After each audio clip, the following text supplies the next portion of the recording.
अजित पवार की 1400 करोड़ की संपत्ति जब्त। हिंदुस्तान ने प्रमुखता से लेते हुए इस खबर को अपने फ्रंट पेज पर छापा है। आयकर विभाग ने मंगलवार को महाराष्ट्र के उप मुख्यमंत्री अजित पवार से जुड़ी 1400 करोड़ रुपए की संपत्ति जब्त करने का आदेश दिया। ये संपत्ति मुंबई, नई दिल्ली, पुणे, गोवा और महाराष्ट्र के कई स्थानों पर है। आयकर विभाग के एक सूत्र ने कहा कि बेनामी संपत्ति अधिनियम के तहत अस्थायी जब्ती का आदेश जारी किया गया है। इनमें अजित पवार के बेटे पार्थ और परिवार से जुड़ी संपत्तियां शामिल हैं। अजित पवार एनसीपी प्रमुख शरद पवार के भतीजे हैं। ईडी कथित तौर पर 750 करोड़ रुपए के ऋण घोटाले के मामले में पवार परिवार के सदस्यों द्वारा नियंत्रित जरदेश्वर चीनी कारखाने की जांच कर रहा है। पवार को 90 दिन में साबित करना है कि यह संपत्तियां उनकी ही हैं और इन्हें अवैध धन से नहीं लिया गया। दिल्ली वालों को बीमार कर रहा पराली का धुआं। दैनिक भास्कर ने इस खबर को प्रमुखता से लेते हुए अपने फ्रंट पेज पर छापा है। पराली का धुआं दिल्ली एनसीआर की हवा को ही जहरीला नहीं बना रहा, यहाँ रहने वालों को बीमार भी कर रहा है। यह धुआं PM 2.5 के स्तर में 4 गुना तक इजाफा कर देता है। इसके अत्यंत महीन प्रदूषण कण सांस के जरिए शरीर में जाते हैं एवं श्वसन प्रक्रिया में रुकावट पैदा करते हैं। चिंता की बात यह है कि पराली का धुआं अब उम्र दराज लोगों को ही नहीं बल्कि बच्चों और किशोरों को भी चपेट में ले रहा है। पराली के धुएं से स्वास्थ्य पर पड़ने वाले प्रभाव को लेकर ही केंद्रीय प्रदूषण नियंत्रण बोर्ड ने the energy and resources institute से शोध कराया है। अपनी तरह के इस पहले शोध की रिपोर्ट अभी सामने आई है। शोध के मुताबिक अक्टूबर में धान की कटाई शुरू हो जाती है। इसके साथ ही पड़ोसी राज्यों में फसली अवशेषों को जलाने की घटनाएं भी बढ़ने लगती हैं। पराली का यही धुआं राष्ट्रीय राजधानी क्षेत्र की हवा को जहरीली बनाकर स्वास्थ्य पर प्रतिकूल प्रभाव डालता है। जानकारी के मुताबिक शोध का मुख्य केंद्र बिंदु यह है कि वह हवा में PM 2.5 की मात्रा अधिक होने पर 10 से 60 साल तक की उम्र के लोगों के स्वास्थ्य पर क्या प्रभाव पड़ता है। शोध में विभिन्न आयु वर्गों के 3644 व्यक्तियों को शामिल किया गया था। शोध का मकसद वायु की खराब गुणवत्ता और पराली जलाने की अवधि के दौरान PM 2.5 के संपर्क में आने वाली आबादी के श्वास लेने के प्रभाव की समझना और उसकी मात्रा निर्धारित करना भी रहा। शोध में सामने आया है कि पराली जलाने के दौरान राष्ट्रीय राजधानी क्षेत्र की हवा में PM 2.5 की सांद्रता तय मानक से रोजाना औसतन 4 गुना अधिक बढ़ गई है। इस दौरान 10 से 60 वर्ष तक के लोगों में श्वसन संबंधी शिकायतों में वृद्धि देखी गई है। श्वास संबंधी सबसे अधिक परेशानी 40 से 60 वर्ष के बीच के लोगों में पाई गई है। शोध में यह भी पता चला कि फेफड़ों की कार्य क्षमता पर पराली के धुएं का प्रतिकूल प्रभाव सबसे कम उम्र वर्ग 10 से 18 वर्ष के पुरुषों की तुलना में महिलाओं में अधिक स्पष्ट पाया गया है। लिवर फंक्शन टेस्ट मापदंडों में कम से कम 10% की गिरावट आई है। वहीं पीक फ्लो में और महिलाओं की आबादी में कम से कम 15% की कमी के साथ हर 100 यूनिट में PM 2.5 की मात्रा में वृद्धि होती है। शोध में यह बात भी सामने आई है कि पराली जलाने की समयावधि के दौरान वायु की खराब गुणवत्ता के साथ परीक्षण मापदंडों के आधार पर फेफड़ों की कार्य क्षमता में गिरावट सभी आयु समूहों में दर्ज की गई थी। गुणवत्तापूर्ण शिक्षा देने का उद्देश्य, सिसोदिया जी का बयान। दैनिक जागरण ने इस खबर को प्रमुखता से लेते हुए अपने फ्रंट पेज पर छापा है। उप मुख्यमंत्री मनीष सिसोदिया ने मंगलवार को डॉक्टर BR अम्बेडकर विश्वविद्यालय के कर्मपुरा कैंपस में बहुउद्देशीय ब्लॉक और सभागार का उद्घाटन किया। उन्होंने नवनिर्मित गर्ल्स हॉस्टल का भी दौरा किया है। साथ ही कैंपस में 250 लोगों के बैठने की क्षमता के साथ नए सभागार की शुरुआत की गई। उन्होंने कहा कि दिल्ली सरकार का उद्देश्य है कि सभी बच्चों को गुणवत्तापूर्ण शिक्षा मिले। जब हर बच्चे को ऐसी शिक्षा मिलेगी तभी हम भारत का विकसित देश बना पाएंगे। उन्होंने कहा, आजादी के बाद से अब तक कुछ ऐसा एजुकेशन मॉडल तैयार किया गया है जहां कुछ बच्चों को बेहतरीन शिक्षा मिल रही है, लेकिन अब तक यह सुनिश्चित नहीं किया जा सकता कि सभी बच्चों को बेहतर शिक्षा मिल पाए। इसलिए जरूरत है कि शिक्षा का एक न्यूनतम बेंचमार्क तैयार किया जाए। दिल्ली सरकार अपनी शिक्षा क्रांति 2.0 के तहत इस दिशा में काम कर रही है। उन्होंने कहा कि हम अपने संस्थानों में पढ़ने वाले बच्चों को जरूरी जानकारियां दे रहे हैं, लेकिन उन्हें सोच नहीं दे पा रहे। इसलिए दिल्ली सरकार ने अपने स्कूलों में देशभक्तों, हैप्पीनेस और EMC जैसे करिकुलम की शुरुआत की है ताकि बच्चों का बौद्धिक विकास हो सके।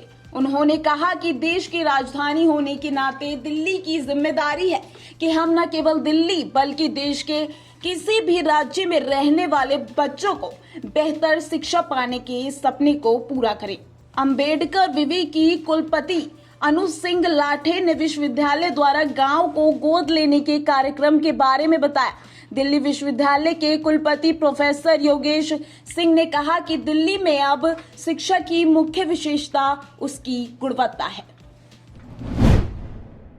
CAA विरोधी प्रदर्शन, धर्मनिरपेक्ष आरोप पत्र सांप्रदायिक, उमर अब्दुल्ला का बयान। दैनिक जागरण ने प्रमुखता से लेते हुए इस खबर को अपने फ्रंट पेज पर छापा है। दिल्ली दंगे की साजिश के मामले में गैर कानूनी गतिविधियां रोकथाम अधिनियम के तहत गिरफ्तार उमर खालिद ने कड़क डूमा कोर्ट में जमानत अर्जी पर अपना पक्ष रखा। अतिरिक्त सत्र न्यायाधीश अमिताभ रावत के कोर्ट में उमर की ओर से पेश हुए वकील त्रिदीप पैसे ने कहा कि नागरिकता संशोधन कानून के विरोध में होने वाला प्रदर्शन धर्मनिरपेक्ष था, जबकि दंगे की साजिश से जुड़ा पुलिस का आरोप पत्र सांप्रदायिक है। त्रिदीप पैसे ने कहा कि आरोप पत्र पुलिस की कल्पना की उपज है।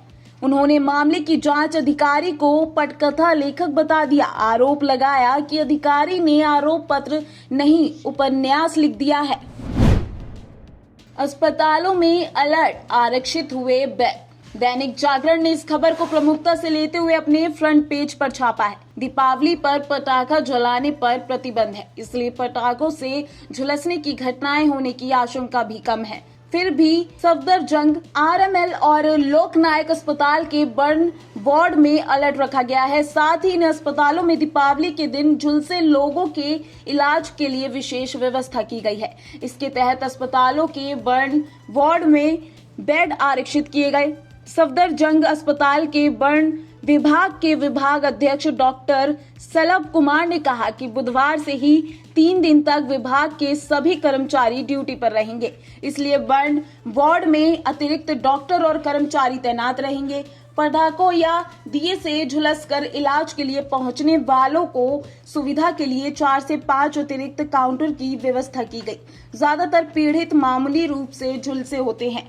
ऐसे लोगों के इलाज के बाद दवाई देकर वापस घर भेज दिया जाएगा। गंभीर मरीजों के लिए 20 बेड आरक्षित रखे जाएंगे। हालांकि उम्मीद है कि इस बार पटाखों से बने बर्न के मामले कम होंगे, क्योंकि पटाखे जलाने पर प्रतिबंध है। RML अस्पताल के बर्न विभाग के विभाग अध्यक्ष डॉक्टर मनोज झा ने कहा कि वार्ड और ICU में बेड आरक्षित रखे जाएंगे। ज्यादातर डॉक्टर ड्यूटी पर रहेंगे। जरूरत पड़ने पर आंखों के डॉक्टर भी कॉल करके बुलाए जा सकेंगे। पिछले साल भी पटाखों पर प्रतिबंध के बावजूद दीपावली के दिन आतिशबाजी और दिए से झुलसकर दिल्ली के अस्पतालों में 68 लोग इलाज के लिए पहुंचे थे। उनमें से 10 लोगों को भर्ती भी करना पड़ा था। वन सन, वन वर्ल्ड, वन ग्रेड बेहद जरूरी, मोदी जी का बयान। हिंदुस्तान ने इस खबर को प्रमुखता से लेते हुए अपने फ्रंट पेज पर छापा है। प्रधानमंत्री नरेंद्र मोदी ने सूर्योपनिषद का उल्लेख करते हुए कहा कि हर चीज सूर्य से उत्पन्न हुई है और सौर ऊर्जा की व्यवहार्यता बढ़ाने के लिए वन सन, वन वर्ल्ड, वन ग्रिड बेहद जरूरी है। उन्होंने कहा कि हमने प्राकृतिक संतुलन को नुकसान पहुंचाया, पर मानवता बचाने को हमें सूर्य के साथ चलना होगा। One sun one world one grid के लॉन्चिंग मौके पर यह बात कही गई। विश्व नेताओं को संबोधित करते हुए मोदी ने कहा कि जीवाश्म ईंधन का उपयोग कर कई देश औद्योगिक क्रांति के दौरान अमीर हो गए, लेकिन इसने पृथ्वी और पर्यावरण को बदहाल कर दिया। इस होड़ में तनाव भी पैदा हो गया। उन्होंने कहा, विश्वव्यापी ग्रिड हमें हर जगह हर समय स्वच्छ ऊर्जा मुहैया कराएगा। यह विद्युत भंडारण की जरूरत कम करेगा। 8,000 करोड़ की सैन्य खरीद को मंजूरी। हिंदुस्तान ने इस खबर को प्रमुखता से लेते हुए अपने फ्रंट पेज पर छापा है। रक्षा मंत्री राजनाथ सिंह की अध्यक्षता में हुई बैठक में रक्षा अधिग्रहण परिषद ने 7,965 करोड़ की स्वदेशी रक्षा खरीद को मंजूरी दे दी है। मंत्रालय के अनुसार हिंदुस्तान एरोनॉटिक्स लिमिटेड से 12 हेलीकॉप्टर, हथियार और सैन्य उपकरणों की खरीद की जाएगी। 12 लाइट यूटिलिटी हेलीकॉप्टर के साथ भारत इलेक्ट्रॉनिक्स लिमिटेड से लिंक्स नेवल गनफायर कंट्रोल सिस्टम की खरीद को मंजूरी दी गई है, जो नौसेना के युद्ध पोतों की निगरानी और संचालन क्षमताओं को बढ़ाएगा। इसके अलावा हिंदुस्तान एरोनॉटिक्स लिमिटेड द्वारा विमान के उन्नयन को मंजूरी दे दी गई है, जिसके मकसद से नौसेना की समुद्री टोही तथा तटीय निगरानी क्षमता बढ़ाना है। फेसबुक को जवाब देने के लिए और 14 दिन का समय। हिंदुस्तान ने प्रमुखता से लेते हुए इस खबर को अपने फ्रंट पेज पर छापा है। दिल्ली दंगों में अपना पक्ष रखने के लिए फेसबुक इंडिया को शांति और समिति ने 14 दिन का समय दिया है। अब आगामी 17 अक्टूबर को फेसबुक इंडिया के वरिष्ठ प्रतिनिधि विधानसभा समिति के सामने अपना पक्ष रखेंगे। इस मामले में 2 नवंबर को समिति के सामने पेशी थी, लेकिन फेसबुक इंडिया ने सही प्रतिनिधि के चुनाव के लिए समय मांगा था, जिसे समिति के अध्यक्ष राघव चड्ढा ने मंजूरी दे दी थी।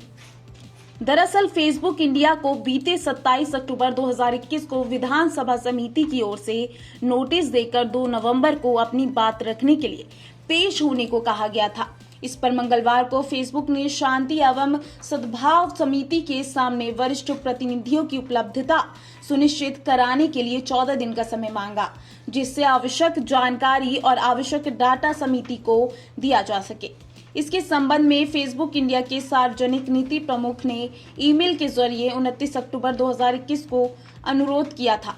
फेसबुक इंडिया की ओर से किए गए इस अनुरोध पर समिति के अध्यक्ष और विधायक राघव चड्ढा ने उसमें बताए गए कारणों पर विचार किया। इसके बाद फेसबुक इंडिया को उपयुक्त वरिष्ठ प्रतिनिधियों को उपलब्ध कराने के लिए समय देने का निर्णय लिया गया।